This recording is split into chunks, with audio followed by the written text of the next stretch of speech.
অচিন পাখি নূর চ্যানেলের পক্ষ থেকে সকল দর্শকদের প্রতি আমি নূর ফকিরের সালাম রইল। আসসালামু আলাইকুম ওয়া রাহমাতুল্লাহ। আজকের বিষয় হলো কত চিজে মানুষ তৈয়ার। কুরআন মতে 10 চিজে মানুষ তৈয়ার, বাউল তথ্য মতে 18 চিজে মানুষ তৈয়ার, বিজ্ঞান মতে 4 পদার্থে বা 4 চিজে মানুষ তৈয়ার। এখন বাউল মতে আল্লাহর দেয়া 10 এবং পিতামাতার ভিতর থেকে এসেছে 8, এই হলো 18 চিজ। মা বাবার ভিতর থেকে রক্ত, মাংস, হাড়, চামড়া, রগ, মণি, মগজ ও চুল এসেছে। এই কথাটি আমার বুঝে আসে না। কথাটি কাউকে অবজ্ঞা অবহেলা করে বলছি না। তাই যদি হয় তাহলে এখন আমার জানার বিষয়, বাউল তথ্য মতে বাবা মার ভিতর থেকে যদি এই 8 চিজ এসে থাকে, তাহলে আগুন, পানি, মাটি, বাতাস দ্বারা কি হয়েছে? বিজ্ঞান মতে মানুষ 4 চিজে তৈয়ার। মানুষের দেহের প্রতিটা অণু, পরমাণু, নিউটন, প্লুটন, ইলেকট্রন, অতি ক্ষুদ্রতম কণাটি, পদার্থটি আগুন, পানি, মাটি, বাতাসের সংমিশ্রণে তৈয়ার। শিশু বাবা মার ভিতর থেকে যাহা গ্রহণ করে দেহ গঠন করে, তাহা কিন্তু এই 4 মৌলিক পদার্থের সৃষ্ট উপকরণ। লালন সাইজি তার দেহতত্ত্বে অনেক গানেই 18 চিজের কথা বা 18 মোকামের কথা বলেছেন। আমার মতে তিনি বাবা মার ভিতর থেকে 8 মিশিয়ে 18 বানাননি, সবগুলোই আল্লাহর দেয়া। আল কুরআনের তাফসিরে মাজাহারির বরাত দিয়ে অলিপুরি লিখেছেন, অলিপুরির বয়ান সমগ্র গ্রন্থে মানুষ 10 চিজে তৈয়ার। আগুন, পানি, মাটি, বাতাস, রূহ, নফস, কাল্ব, সের, খফি, আকফা। আগুন, পানি, মাটি, বাতাসে দেহ গঠন। মাতৃগর্ভে 4 মাস পর আল্লাহ রুহ দান করে থাকে। এই রুহকে সচেতন করার জন্যে রুহের সাথে আরো 5টি চিজ এসে সংযোগ হয়। তা হলো নফস, কাল্ব, সের, খফি, আকফা।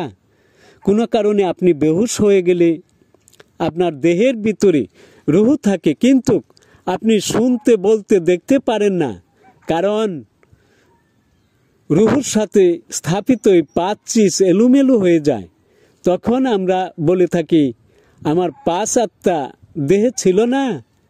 এখন সাইজি 18 চিজ হলো, সবগুলি মাওলার দেয়া। তবে প্রকৃত মানুষ হতে গেলে নফসে আম্মারার কুপ্রবৃত্তিগুলো হলো 6 চিজ: কাম, ক্রোধ, লোভ, মায়া, মোহ ও মাৎসর্য। এগুলিকে পরিশুদ্ধ করে নফসের সুপ্রবৃত্তিতে, মানে নফসে লাওমা থেকে মুতমাইন্না আনতে হবে। আল্লাহর দেয়া 10, নফসের কুপ্রবৃত্তিগুলো হলো 6, সুপ্রবৃত্তি হলো 2, মিলে হলো 8। এই হলো সাইজের 18 চিজে মানুষ তৈয়ার। বিজ্ঞান মতে ডাক্তার প্রফেসর কিথ এলমুর বর্তমানে বিশ্বসেরা একজন বিজ্ঞানী। তার গবেষণার একটি দিক ছিল ব্রহ্ম তথ্য। ডক্টর মুক দেখলেন যে শুক্র কীট থেকে একটি মানুষ জন্মের যে ক্রম দ্বারা কুরআন এবং হাদিসের মাধ্যমে 1400 বছর পূর্বেই সুস্পষ্টভাবে বর্ণিত হয়েছে।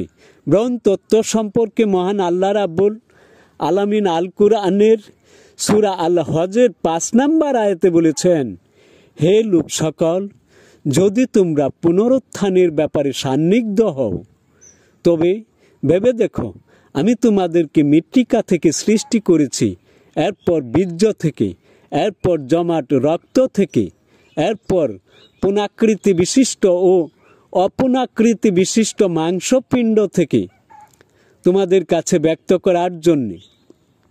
আর আমি এই নির্দিষ্ট কালের জন্যে মাতৃগর্ভে যা ইচ্ছা রেখে দেই, এরপর তোমাদেরকে শিশু অবস্থায় বের করি, তারপর যাতে তোমরা যৌবনে পদার্পণ করো। তোমাদের মধ্যে কেউ কেউ মৃত্যু মুখে পতিত হয় এবং তোমাদের মধ্যে কাউকে নিষ্কর্মা বয়স পর্যন্ত পৌঁছানো হয়, যাতে সে জানার পর জ্ঞাত বিষয় সম্পর্কে সজ্ঞান থাকে না। প্রফেসর মুগ ব্রাউন সম্পর্কে বহু বিষয় গবেষণা করে আল কুরআনের অনেক তথ্যই উদ্ঘাটনে সক্ষম হন। তার এই তথ্যগুলি কানাডার অনেক ম্যাগাজিন পত্রিকায় ছাপানো হয়। তাছাড়া তিনি অনেক টেলিভিশন প্রোগ্রামেও আধুনিক বিজ্ঞান ও আল কুরআনের বিষয়বস্তু নিয়ে আলোচনা করেন। ব্রাউন সম্পর্কে কুরআন হাদিসের আগে সঠিকভাবে আর কেউ মানুষকে জানাতে পারেনি। এ সকল তথ্য বিশ্বনবী সাল্লাল্লাহু আলাইহি ওয়াসাল্লাম পৃথিবীবাসীর সামনে এমন একটি সময় প্রকাশ করেছেন যখন স্যাটেলাইট, কম্পিউটার, রিমোট এবং অনুবীক্ষণ যন্ত্র তো দূরের কথা, জ্বর মাপার থার্মোমিটারও পৃথিবীতে আবিষ্কার হয়নি। অথচ হুজুর সাল্লাল্লাহু আলাইহি সাল্লাম একজন নিরক্ষর মানুষ হয়ে কি করে 1400 বৎসর আগে যথাযথভাবে সত্য সত্য বলতে পারেন? কম্পিউটার, অনুবীক্ষণ থাকা সত্ত্বেও এই বিষয়গুলির প্রকৃত রহস্য উদ্ঘাটন করার মতো এতই কঠিন যে এর একটা বিষয়ের রহস্য আবিষ্কারে অনেক বছর চলে যায়। পৃথিবীর যে কোনো বিষয়ের বিজ্ঞান আল কুরআনে আগেই চলে এসেছে। তাই সকল সৃষ্টির একমাত্র মালিক আল্লাহ। আমেরিকার নাসা থেকে শুরু করে পৃথিবীর বড় বড় বিজ্ঞানীরা আল কুরআনে আত্মনির্ভরশীল। তাই পৃথিবী বিখ্যাত ব্রাউন বিজ্ঞানী প্রফেসর মৃগ আল্লাহ রাসূলকে বিশ্বাস করে, কুরআন আল্লাহর ঐশী বাণী বিশ্বাস করে মুসলমান হয়ে যান। আজকের মতো এখানেই। নূর ফকির, 01925165632। আসসালামু আলাইকুম ওয়া রাহমাতুল্লাহ।